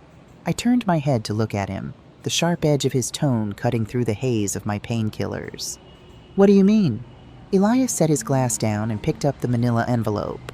He unwound the red string and pulled out a stack of documents, tapping them against his knee. "When we froze the accounts, we triggered a default clause in the mezzanine debt Julian took out," Elias explained, his voice dropping into a grim, serious register. "Apex Capital Holdings, the $800,000 loan. Maya, I told you they were predatory, but my private investigator dug deeper into their operational history this afternoon. And they aren't just aggressive litigators," Elias said bluntly. "Apex Capital is a front for a Chicago-based syndicate. They target desperate, over-leveraged startups specifically because they know traditional banks won't touch them. When a CEO defaults, they don't just file a lawsuit in civil court. They use alternative collection methods." A cold spike of genuine fear pierced the numbness in my chest. "Alternative methods?" "They send men, Maya. Men who don't care about injunctions or board meetings. Men who break kneecaps and threaten families," Elias said, leaning forward, his eyes locking onto mine. "Julian didn't just borrow against the company. To secure that loan, he signed a full personal guarantee. He put his own physical safety on the line. And now that the Harrison money is gone and the company is frozen, Apex is going to come collecting. Personally." My breath hitched. I had wanted Julian to face the financial consequences of his arrogance. I had wanted him stripped of his unearned status, but I had never wanted him to be in physical danger. The mother in me, the woman who used to check under his bed for monsters, surged violently to the surface. "Can we pay them off?" I asked quickly, my mind already calculating the liquidation of my retirement portfolios. "If I sell the mutual funds, I can cover the $800,000 "No!" Elias interrupted, his voice sharp like the crack of a whip. "Maya, stop. Listen to yourself. He forged a $500,000 mortgage against your house. He was willing to let you die in a state-run facility to cover his tracks. You cannot drain your life savings to pay a Chicago syndicate for his hubris. If you do, they will know he has a wealthy backer, and they will never stop extorting him. Or you." I sank back into the wingback chair, the truth of Elias's words hitting me like physical blows. He was right. If I saved him now, the lesson was null and void. The cycle would just repeat itself until I was left with nothing. "What happens to him now?" I asked, my voice trembling for the first time all day. "He's going to have to run, or he's going to have to go to the FBI and beg for protective custody in exchange for testifying against Apex," Elias said grimly. "But he has to make that choice, not you." Elias reached into the manila envelope again. Which brings me to the second issue, and this one is regarding your daughter-in-law. Vanessa, I spat, the name leaving a foul taste in my mouth. Did your PI track the Cayman's account? He did more than that, Elias said, pulling out a series of glossy 8x10 photographs and laying them out on the coffee table between us. I leaned forward, squinting at the images. They were surveillance photos, clearly taken with a long-range telephoto lens. They showed a luxury coffee shop in Buckhead. Sitting at a patio table was Vanessa, wearing her oversized Chanel sunglasses. Sitting across from her, holding her hand, was a muscular, deeply tanned man in his early 30s, wearing a tight athletic shirt. "Who is that?" I asked, my stomach churning with disgust. "His name is Dante Thorne," Elias stated, tapping the man's face in the photograph. "He is a high-end private Pilates instructor. He charges $300 an hour. According to Julian's corporate credit card statements, Vanessa has been taking private marketing wellness sessions with him 4 times a week for the last year." "The Ghost LLC," I murmured, the puzzle pieces snapping together with sickening precision. "V-Star Enterprises." "Exactly," Elias confirmed. "Dante is listed as the co-signer on the Cayman's offshore account. The $420,000 Vanessa siphoned out of your son's company? It's sitting in a joint account with her personal trainer." I stared at the photos. Vanessa smiling. Vanessa leaning across the table to kiss the man who was helping her rob my son blind. She hadn't just been preparing a parachute for when Julian's company failed. She had been preparing a getaway vehicle for 2. "There's one more thing," Elias said softly. He pulled a printed itinerary from the envelope and set it on top of the photos. "My investigator flagged her passport this afternoon. Vanessa and Dante have 2 first-class one-way tickets booked on Delta Airlines, Flight 412 to St. Bart's." I looked at the departure date. "Tomorrow night." "Yes," Elias said. "She knows the SEC is going to start circling the moment the board files the termination paperwork. She knows Apex Capital is going to come looking for Julian. She is abandoning him to the wolves, Maya. She's taking the stolen money, the trainer, and she's leaving Julian holding the bag for the syndicate and the feds." The sheer, breathtaking cruelty of it was almost too much to process. Vanessa had manipulated Julian into betraying his own mother, drained his accounts, and was now leaving him to face violent loan sharks alone. "Julian doesn't know," I whispered. "He still thinks she's just angry about the audit. He thinks she's at their townhouse, packing her bags in a huff." "He has no idea," Elias agreed. He gathered the photos and the flight itinerary, tapping them against the table to straighten the edges. He looked at me, his eyes dark and questioning. "The question is, Maya, what do we do with this information? We have no legal obligation to tell him. We can hand this over to the DA and let them arrest her at the departure gate." I looked at the glowing embers in the fireplace. If I let Vanessa get arrested at the gate, the money would be seized as evidence. Julian would eventually find out through a lawyer or a news headline. But that wasn't enough. Julian needed to see the absolute, unfiltered truth of the woman he had chosen over me. He needed to understand the depth of his own foolishness. He needed the mirage shattered so completely that it could never be rebuilt. "No," I said, my voice hardening into a blade of pure steel. "No police. Not yet." Elias raised an eyebrow. "Maya, if she gets on that plane, that money is gone forever." "Let her take it," I said cold. "The money is tainted anyway. It belongs to a bankrupt company." I reached across the coffee table and picked up the stack of surveillance photos and the flight itinerary. I handed them back to Elias. "Put these in a blank manila envelope. No return address. No firm letterhead," I instructed, my eyes meeting his with unwavering resolve. "Hire a private courier. Have it hand-delivered to Julian at his townhouse tonight. Make sure the courier hands it directly to him." Elias's lips parted slightly in surprise. He stared at me for a long moment, recognizing the absolute ruthlessness of the play. "You want him to see it," Elias murmured. "You want him to watch her walk out the door." "I want him to know exactly what his betrayal bought him," I said softly, leaning back into my chair and pulling the cashmere throw tighter around my shoulders. "He traded my life for a lie, Elias. Tonight, I am going to introduce him to the truth." The hours following the courier's departure dragged with an agonizing, heavy slowness. I sat in the dim light of my study, the only illumination coming from the embers in the fireplace and the small brass reading lamp on my desk. Nadine moved quietly through the house, checking the perimeter locks and brewing a pot of decaf coffee that neither of us drank. At 10:15 p.m., my cell phone What vibrated on the happens when polished a son mahogany mistakes his desk. mother's It love was for Elias. weakness? Maya The spent package her was delivered entire at life building 8:30, a legacy Elias for her said, only child. his voice stripped But of as its she lay usual injured in corporate a hospital polish, bed, she replaced by the overheard him hushed plotting tone to of a steal her man home watching a to save train his failing derail. company. My He thought she investigator was had a just a frail parabolic old microphone woman. pointed at He their forgot townhouse. she was a retired Maya, financial controller. it was explosive. She didn't just get I mad, gripped the she phone, audited him. my knuckles aching. Prepare yourself for a Tell brilliant me, story of Julian betrayal, confronted her ultimate the moment he justice, saw the flight and a mother itinerary who and the finally photos with the balanced the trainer, books. Elias recounted. Vanessa didn't even try to deny it. According to the PI, she laughed at him. She told him he was a pathetic, over-leveraged fraud who couldn't even manage his own mother, let alone a venture capital firm. She said she had been planning to leave him the second the Harrison money cleared. I closed my eyes. The sheer venomous cruelty of it was breathtaking. Where is she now? Gone, Elias said. She had 2 Rimowa suitcases packed and waiting in her custom closet. Dante, the trainer, pulled up in a black SUV 20 minutes later. She walked out, got in, and drove off. She left her wedding ring on the kitchen island. Julian is alone in the townhouse. And Apex Capital? I asked, the dread pooling in my stomach. They've already started calling his cell phone. The word of his termination hit the private equity whisper networks an hour ago. The wolves know the sheep is outside the fence, Maya. My investigator said Julian just left the townhouse. He's driving erratically. I think he's heading your way. Let him come, I said, my voice steady despite the tremor in my chest. Maya, you do not have to open that door. Nadine is armed. I can have the police there in 3 minutes.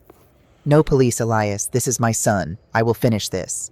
I hung up the phone. I didn't have to wait long. 20 minutes later, the skies over Decatur opened up, unleashing a torrential driving rain that mirrored the night of my accident.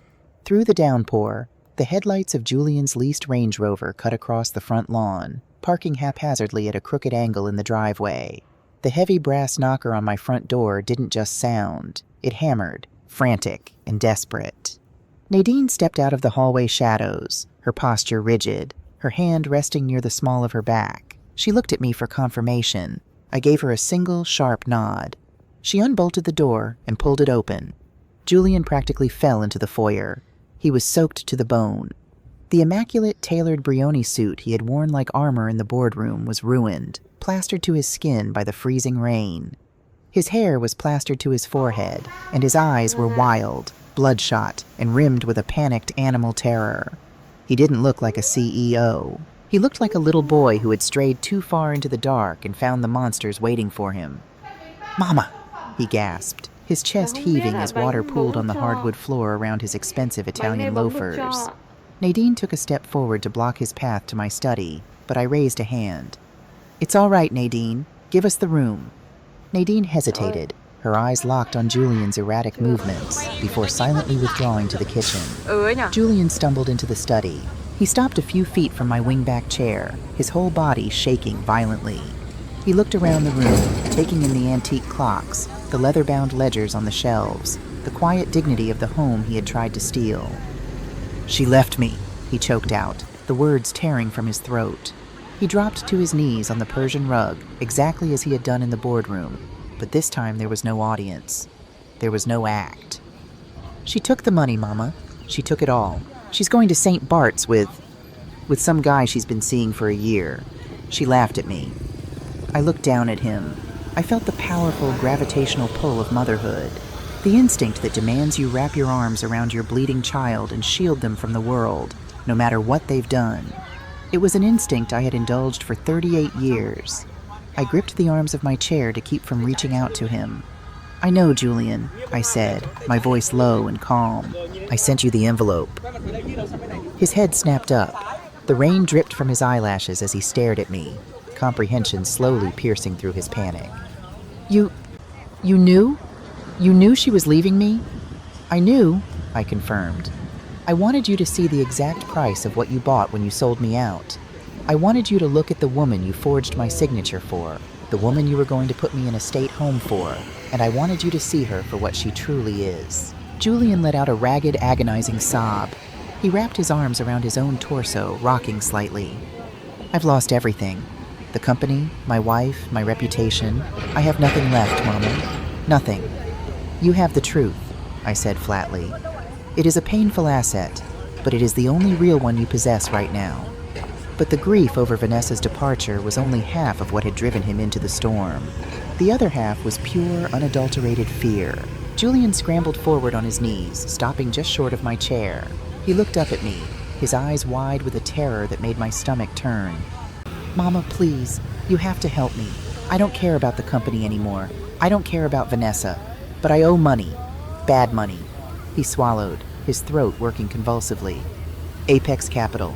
They're a syndicate out of Chicago. They called me 10 minutes ago.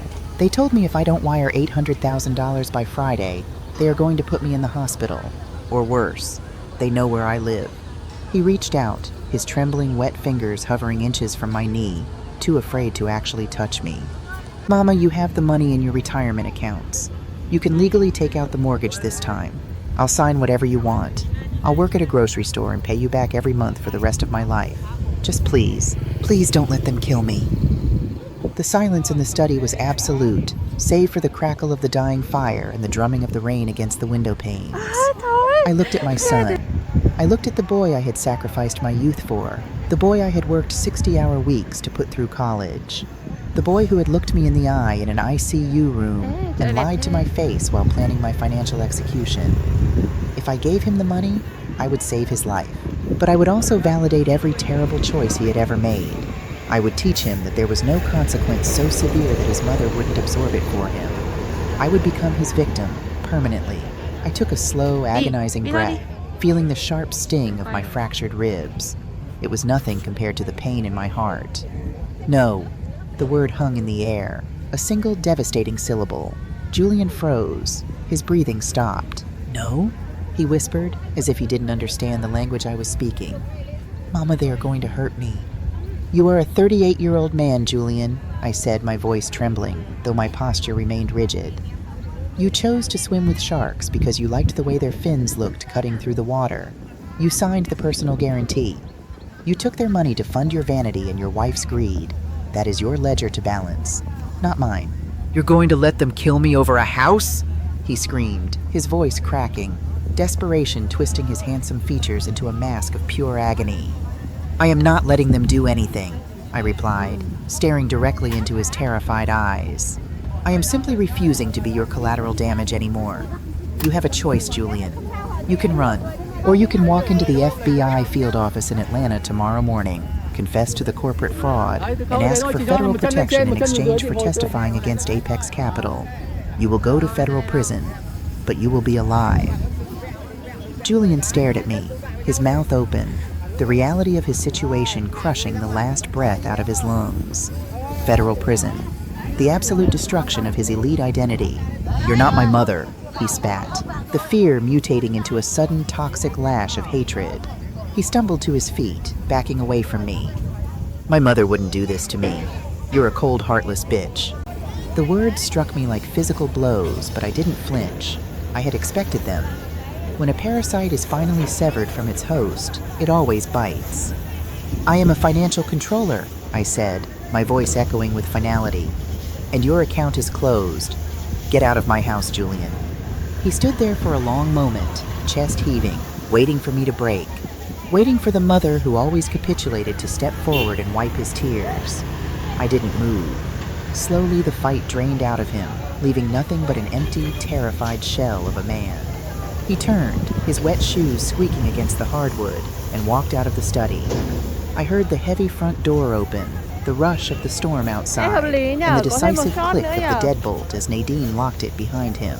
The roar of the Range Rover's engine flared to life, backing out of the driveway and fading into the rainy night.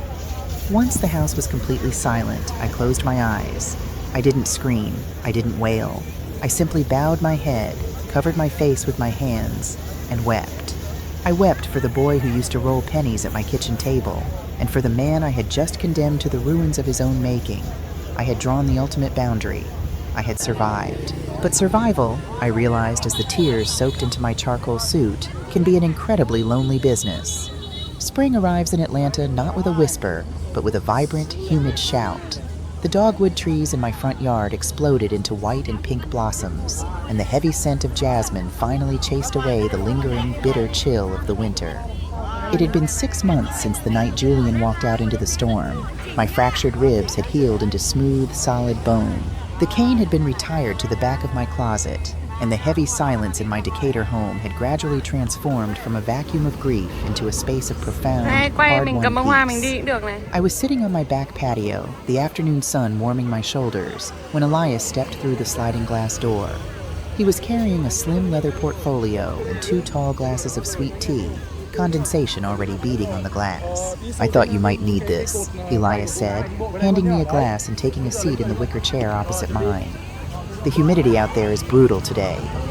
"Thank you, Elias," I murmured, taking a slow sip. The sugar and the ice hit the back of my throat, a familiar grounding comfort. "Tell me you brought good news. I am tired of reading legal briefs." "The best," Elias said, a rare, genuine smile touching his eyes as he opened the portfolio. "The SEC officially froze the Cayman's account this morning. The Bahamian authorities fully cooperated." I lowered my glass. "And Vanessa?" "Arrested at MYA," Elias replied, the satisfaction in his voice thick and undeniable. She and her personal trainer had been living off the dregs of his credit cards in a cheap motel in Miami, trying to figure out how to access the frozen funds. When she tried to board a budget flight to Mexico this morning, the feds were waiting at the gate. She's currently being processed for federal wire fraud and international money laundering. I looked out at the blooming dogwoods. I didn't feel a rush of vindictive glee. I just felt the quiet satisfaction of a ledger finally balancing. She had tried to steal my son's soul and my life savings. Now she would spend the next decade in a federal penitentiary wearing a jumpsuit that certainly wasn't Dior. "And Julian?" I asked. The name still carried a slight ache, a phantom pain in a severed limb, but it no longer broke me. "That," Elias said, leaning forward and pulling out a final sheet of paper, "is the masterpiece." The night Julian had left my house, driven by absolute terror, he had actually listened to me. He had driven his leased Range Rover straight to the FBI field office in downtown Atlanta. He had sat in an interrogation room shivering in his wetsuit, laid every forged document and illegal wire transfer on the table, and begged for protective custody. His testimony against Apex Capital Holdings had been the linchpin the feds needed. Within 48 hours, the FBI and the Treasury Department had raided the Chicago syndicate, freezing their assets and dismantling the predatory lending ring. Because of his unprecedented cooperation, Julian hadn't been sent to federal prison. The DA had offered him a plea deal, 5 years of strict federal probation, 3,000 hours of community service, and full financial restitution of the $800,000 debt he had borrowed. But the twist, the final entry in the ledger, was who he owed that money to. "The federal liquidation of Apex Capital's assets was finalized yesterday," Elias explained, tapping the document. "As instructed, I utilized the blind trust you established last month. We purchased Julian's distressed debt portfolio from the federal receivership at a steep discount. Pennies on the dollar. I took the document from Elias. It was a transfer of debt ownership. I had refused to pay the loan sharks to save Julian's elite lifestyle. But once the sharks were in cages and Julian had faced the music, I had quietly bought his debt. I didn't buy it to forgive it. I bought it to own it. The Washington Community Foundation is now the sole holder of Julian Washington's $800,000 restitution," Elias said, his eyes gleaming with professional admiration. "How do you want to proceed with the collection, Maya?" I looked at the signature on the bottom of the page. It was time. "Drive me to the warehouse, Elias." The Washington Community Foundation was a newly established nonprofit I had funded using the liquidated shares of Julian's defunct logistics company. We operated out of a massive, unair-conditioned warehouse in South Atlanta, distributing food, clothing, and essential supplies to underprivileged families. When Elias and I walked through the heavy metal loading doors, the roar of forklifts and the shout of floor managers echoed off the corrugated steel ceiling. The air was thick with dust and the smell of cardboard. I stood near the loading dock, leaning slightly on my umbrella, and watched the line of men unloading a massive shipment of canned goods from an 18-wheeler. And there he was. Julian wasn't wearing Brioni wool or Italian leather. He was wearing a faded gray work shirt, heavy steel-toed boots, and a pair of thick canvas work gloves. Sweat poured down his face, soaking the collar of his shirt. His hands, which had once been manicured and soft, were calloused and wrapped in athletic tape. He grabbed a heavy crate of supplies, his biceps straining, and hauled it onto a wooden pallet. He didn't look like a CEO. He looked like a laborer. He looked like a man who was learning, for the very first time in his life, the actual, physical weight of $1. As he turned to grab the next crate, his eyes caught movement near the dock. He froze. He saw me. For a long moment, the bustling warehouse seemed to fall entirely silent. We stared at each other across 40 feet of concrete and dust. The last time we had been in the same room, he had called me a cold, heartless bitch and stormed into the rain. He slowly lowered his hands. He wiped the sweat from his brow with the back of his canvas glove. He didn't look terrified anymore. He didn't look arrogant. The hollow, desperate ambition that had hollowed out his soul had been burned away by the harsh reality of consequence. What was left was something raw, exhausted, but fundamentally solid. Julian took a step toward me. Then he stopped. He stood up straight, rolling his aching shoulders back, and gave me a single, slow nod of acknowledgement. It wasn't an apology. It was too soon for that. It was an acknowledgement of reality. He knew who held his debt. He knew that every box he lifted, every drop of sweat he shed in this sweltering warehouse, was going toward paying back the mother he had tried to ruin. Minimum wage, 40 hours a week, with 70% of his paycheck garnished straight back into the foundation to feed families who actually needed it. I didn't smile. I didn't wave. I simply nodded back. "Keep working," the nod said. "Balance your ledger." Julian turned around, grabbed the next heavy crate, and hoisted it onto his shoulder. "He's been here every day at 6 a.m., Elias murmured, standing beside me. "The floor manager says he doesn't complain. Takes his 30-minute lunch on the loading dock and goes right back to the heavy lifting. It'll take him 20 years to pay off the debt." "Good," I said softly, turning away from the loading dock and walking back toward the bright Atlanta sunlight. 20 years is just enough time to build character. That evening, I sat on my back porch in Decatur. The sun was dipping below the horizon, painting the Georgia sky in brilliant streaks of bruised purple and burning gold. I held my glass of sweet tea, listening to the cicadas begin their rhythmic hum in the oak trees. People think that a mother's love must be soft. They think it must be an endless, unconditional surrender to the whims and failures of her children. But true love, the kind of love that actually saves a soul, is sometimes the hardest, coldest thing in the world. If I had let Julian sell my house, if I had paid off his loan sharks, he would have remained a hollow, terrified boy playing dress-up in a corporate tower. He would have been drained dry by a woman who despised him, and he would have eventually destroyed himself. I didn't destroy my son. I stripped away the scaffolding of his lies so he could finally touch the ground. I took a sip of my tea. The house behind me was quiet, secure, and entirely mine. The foundation was feeding hundreds of families. My books were flawlessly, perfectly balanced. And somewhere across town, a young man was resting his aching muscles in a small, modest apartment, preparing to wake up at dawn and do an honest day's work. I leaned back in my chair and watched the stars come out over Decatur. The audit was officially closed, and for the first time in 38 years, I was finally off the clock.